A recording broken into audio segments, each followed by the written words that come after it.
Okay, so the first thing, and this is with all Tackle Warehouse orders, so you guys should check this out. You get a free sticker over $50. Awesome. You get a free t-shirt over $100, I think. Don't hold me to that. But anyway, there's another dollar amount, you get a free t-shirt. So that's awesome too. I love free swag. Next. Alright, where to start here? Most of this is tackle, just so you guys are aware. A lot of terminal tackle, a lot of filler. So I'll start with the most boring stuff and get into the hard baits and stuff you guys will be interested in real quick.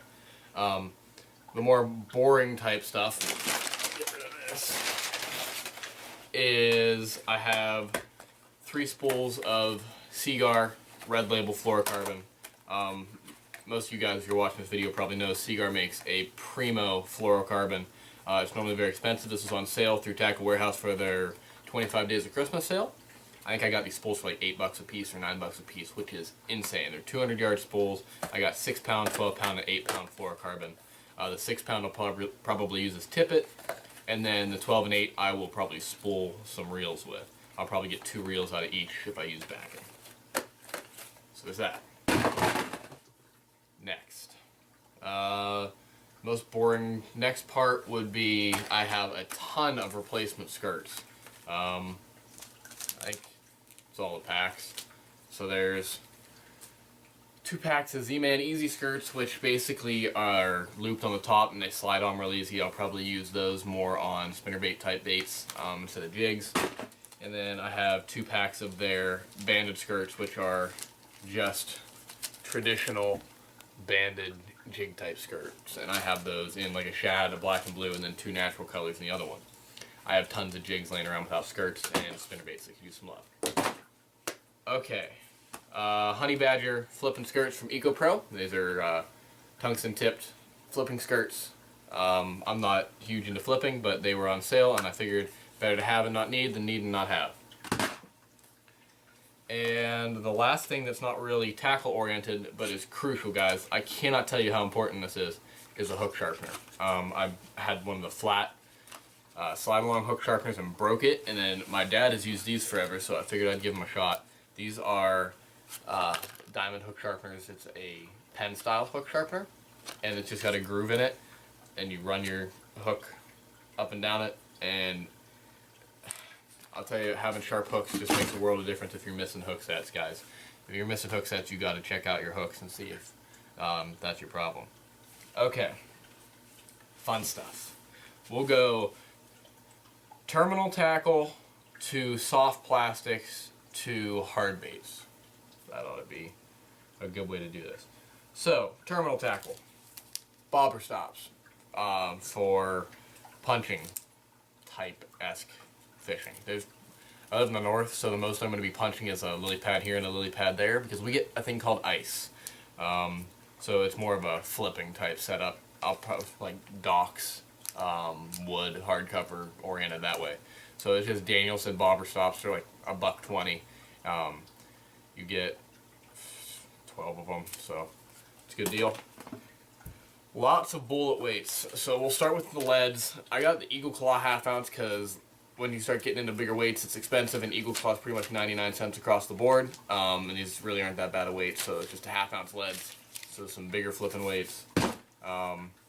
This is a company that I found on Tackle Warehouse. I don't even know a name. It literally just says bullet weights, and they are black painted bullet weights. And every pack I've ever gotten are flawless, and they're cheap. They're like $1.70. So I really like these weights. Thank you, whoever you are. Now this is a new one I'm trying out, and I can already feel that they're heavier and more compact.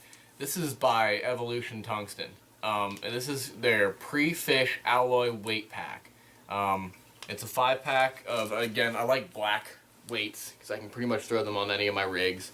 And these are, I'm not 100% sure if there's even tungsten in them, but they said that it's a alloy.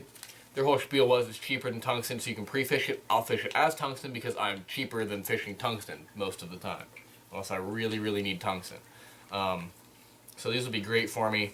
I got 2 packs. I got 3/8 and 1/4 ounces based on conditions, weather, wind, etc. I'm sure you guys understand.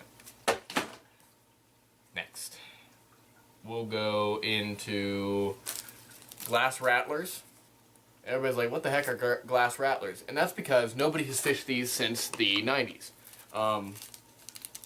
Basically, what the original purpose of these were, I don't even know if anybody still does this with these, is they were inserted into soft plastic worms.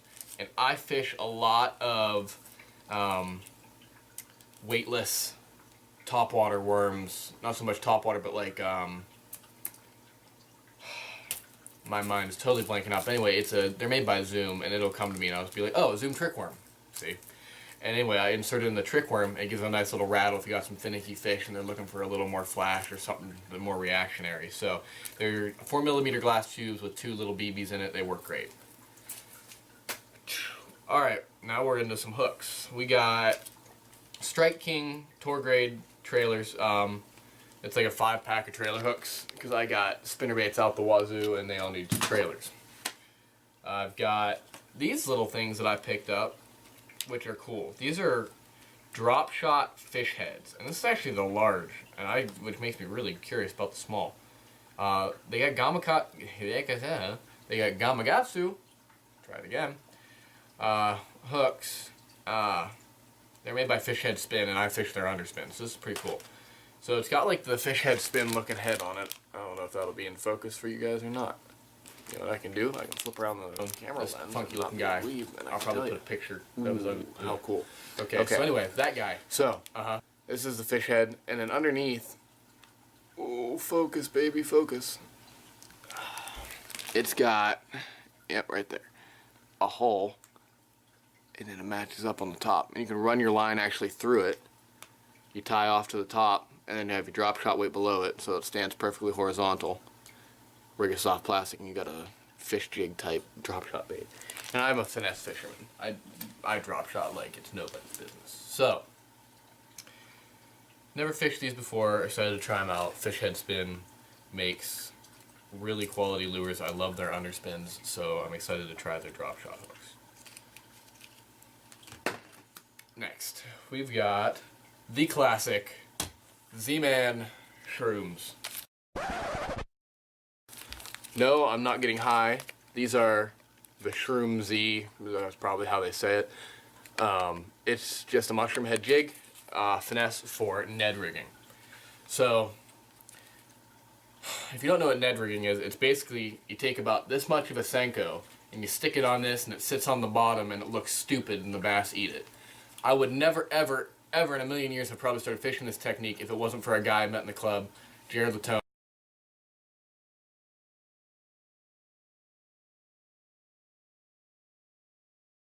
Fishes them all the time and catches a ton of fish. Mostly dinks, but that's just because it's him. So I'm really starting to like the technique. I love finesse style fishing, and I'll tell you what, if you got fish that are relating to the bottom or structure like riprap, this technique is awesome. So pick some of those up, and I got a bunch of Senkos, so that'll give me an excuse to tear them apart. Now, since we were recently on the topic of drop shot, I've got 6 drop shot weights by Voss weights. Haven't fished their weights before. They were cheap, so I bought them. So we'll give those a shot. Alright, I've got a pack of Cabin Creek Bait Company's, their shaky head. I fished their soft plastics before. I've never fished their terminal. They have ultra point hooks on them, so I trust the hooks. So it's just lead they put on it, so they are flathead stand-up shakies with a fixed trailer keeper. Now these are what I usually fish as shaky heads. These are the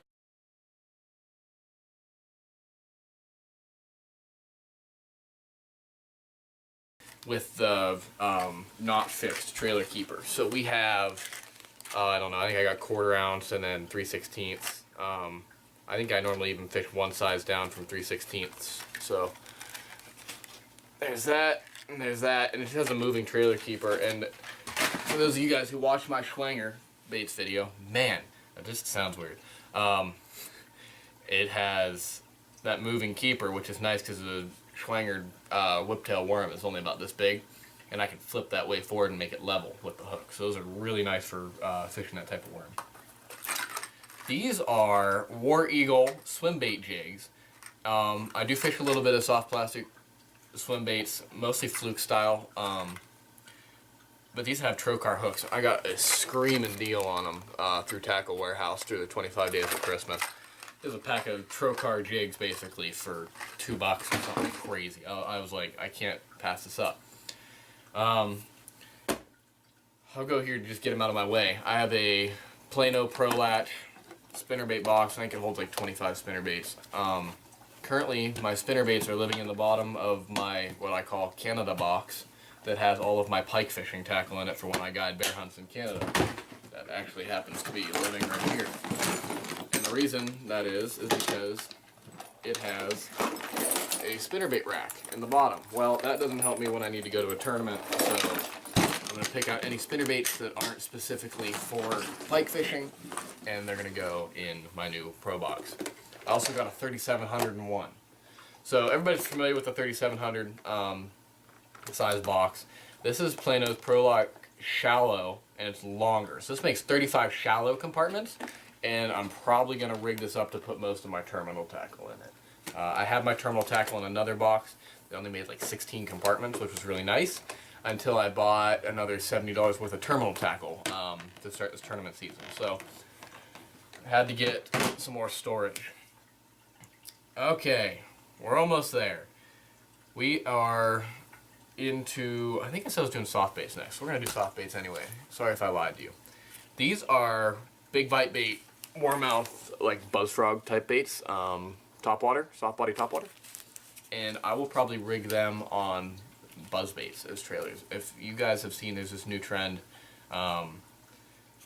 Jacob Wheeler does it a lot. I don't know if he started it. I just know that he fishes it a ton. But you put a like soft body frog type trailer on the back of your spinnerbait instead of a skirt, and it's really cool because you get that extra kick and it just throws water everywhere. It's really ugly, and the bass like it. So I'm gonna give that a shot. Next, I told you guys I fish flukes, and I meant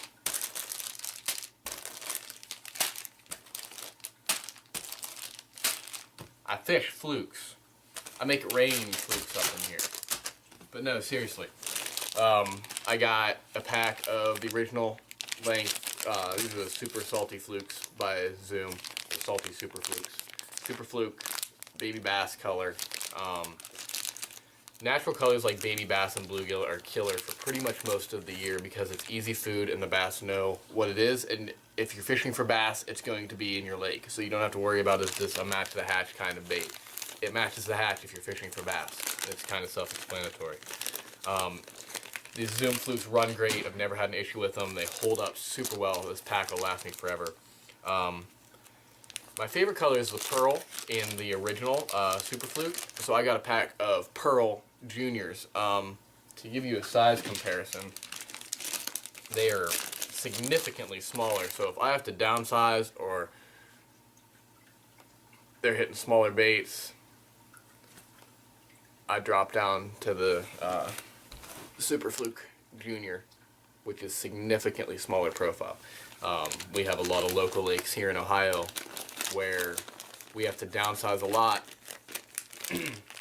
for finicky smallmouth. So I'm excited about that. And also, I don't know if you've seen it, you can drop shot these. These are an amazing drop shot bait. John B does it. And I don't know if he thinks it's some big secret because he tries to hide it, but he drop shots flukes a lot, and they look really good, and they catch a lot of bass. Smoking shad, can't beat shad colors. Probably can see that, probably not. This is the original size fluke. And this is like, it says Aurora Black, but it's more like Aurora Purple and Silver. I'm just going to get one out and show you. These are the Super Fluke Junior again. A smaller one. I have a pack of darker colored flukes already. But as you can see, maybe not, they probably just look gray to you. But it's got a ton of different color tints that look really good in sunlight. So, and then baby bass again in the junior, so they're shorter. Alright, here's my favorite part, some hard baits. The expensive crap that I can't afford, so I only have a few of them. We'll start with probably everybody's favorite except mine because I never ever fish it because I live in Ohio. That's just how it is. I fish it occasionally, I catch a bass here and there. I own like 3 and they're from Dick's and they suck. That is a hollow body frog. So I did some research and got myself a Booyah Pad Crasher in the original Bullfrog color. And then I decided that I wanted a darker color, so I went the Revolution Frog by Reaction Strike. And I just went straight black on that. That will imitate a lot of things that aren't just a frog on topwater. Most of the topwater I fish are stick type walking baits and a little bit of poppers, not a ton. The topwater frog bite here is very limited. We don't have a whole lot of lakes with vegetation type cover, so you have to fish it around stuff that you guys probably wouldn't normally fish unless it's mixed with vegetation. So we're looking for laydowns and stumps and such of that nature, or throwing it all the way up on shore and working it down into the water column if we're near any type of weeds. Just a couple local lakes where we have some weeds and a topwater bite, but not enough that I fish it heavily. So I need some of those since we'll have some tournaments down south through FLW. And when I go to nationals, because I will be going to nationals, we're going to need it for whatever lake they have as fish that I've never touched that part of the country before, I'm sure. Alright, now I got a whole slew of chatterbaits. This one is not by Z-Man. This is a D&M Custom Baits, the Gar. And it's got this big funky squid jig looking head on it. And this wide blade with a cracked glass. Ooh, that looks really good on camera. Crystal type breakup. I think there's a rattle on it. Just interesting, different color. I don't know. It's a funky swim jig head with a different blade. I wanted to try it out. It's got a 5/0 Gamakatsu hook on it. I was like, holy crap, the size difference between that and what I'm going to fish out of the original Z-Man chatterbaits, huge. Alright, so now my Z-Man chatterbaits, I fish them a lot smaller than a lot of people. Again, finesse fisherman, Ohio is just what I do. I'll probably buy some bigger ones. I might not. So the first one is classic white. I love white as a color because it mimics so much. This is just a 1/4 ounce. A little bit smaller profile than what a lot of you guys probably fish. I really like these baits. They catch a lot of bass, and they catch a lot of big bass for me if the reaction bite's on. Now, if the reaction bite's not on and I still want to fish a reaction bait, look at this little cutie. This thing is tiny. I mean, tiny. It is 1/8 of an ounce. I'm gonna open this thing so you guys can fully appreciate that this is like a midget baby chatterbait. It's got the cute little original chatterbait head and like a size 8 hook. This is literally ridiculous, but it's super cool. It's got a shad color, and I know a lot of lakes around here that the smallmouth are gonna chomp this sucker on the rocks. So this is going to be absolutely killer for me. It's the same lakes where those Ned rigs are so important for me. Okay, then I have the Z-Man Custom chatterbaits, which are a little bit bigger, more of the original style chatterbait. I have a 3/8 ounce white and a 3/8 ounce. It's called Breaking Bream. It's bluegill. It's just a bluegill pattern. Thank you for your fancy name, so no one knows what color your baits are. It's okay, Z-Man makes good products. And last, but certainly not least, my favorite, some head and top waters. Yeah, baby, walking baits, my neck of the woods. Alright, so normally I fish a lot of the spook type baits. Super Spook Jr., Rattling Spook, Zara Puppy, Zara Spooks. These are, I believe originally they had Bill Dance's name on it, or used to. They were called the Bill Dance Spit and Image, I believe. No longer do they have Bill Dance's name on it, so I don't know if Bill Dance fell in the water one too many times and hadn't decided not to have him anymore, or how that relationship ended. But I got 2 shad patterns, a darker one and a lighter one, and it pretty much doesn't matter because bass only see the underside of your bait. Believe it or not, white on the bottom when it's floating above them, and white on the bottom when it's floating above them. So both those baits are basically the same thing, but they looked pretty, so I bought 2. Literally, I fish a neon pink Super Spook. Never had a problem with it. I could switch to a brown one on top and you'd never know the difference because all you can see is that white bottom. But anyway, these are great walking baits. They sit a little lower with that back hook sitting down. These will probably get pretty well abused in Canada by me. If I'm honest, they won't just live in my bass box. I'd probably put one there, one the other place. So, all right, that is the extent of my unboxing for now. I have another Berkeley order on the way. Can't wait till that gets here. Lots of terminal tackle on that, but I'll go through it for you guys. If you like this, give it a thumbs up, subscribe, maybe share it if you're feeling really generous. I appreciate your views. I'm going to be putting out a lot more content in 2017. I've got some time on my hands and a good job and some good friends that like to fish, which makes it all the much easier for me to bring content to you, and I'm really excited about it. So stay tuned for more, guys, and thanks for watching.